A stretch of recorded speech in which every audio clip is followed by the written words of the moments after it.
Paris, c'est le cas extrême. Mais c'est aussi ce que commencent à connaître les grandes villes de France. Marseille, Lyon, Bordeaux ou Lille aux heures de pointe, dans le centre-ville. Chaque jour, des embouteillages, des heures et des heures perdues. Ici, dans la région parisienne, 2 500 000 véhicules circulent chaque jour. Or déjà les rues sont encombrées, le cœur de Paris est asphyxié. Pourtant, les Parisiens, comme beaucoup de citadins, utilisent de plus en plus leur voiture personnelle.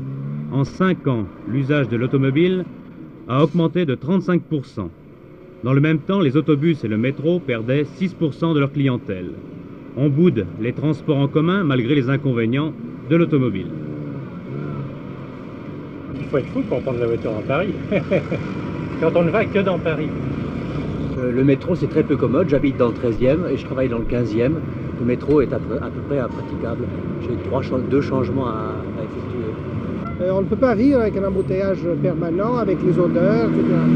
Mais je m'aperçois que chaque fois que je ne prends pas la voiture, ou bien j'attends une demi-heure, passé une certaine heure, il n'y a plus d'autobus. Je ne suis pas en train de critiquer la RATP, ils font ce qu'ils peuvent, hein. Ce n'est pas un propos agressif.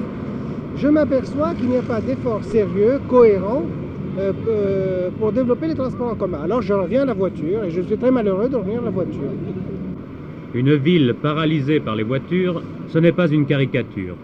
Un exemple, si aujourd'hui à Paris, aux heures de pointe, 11 automobilistes au lieu de 10 décidaient de prendre leur voiture, toute circulation dans la ville serait bloquée. Pour éviter la paralysie, il faudrait construire à Paris 90 000 places de parking par an et 5 ou 6 autoroutes qui pénétreraient jusqu'au cœur de la ville.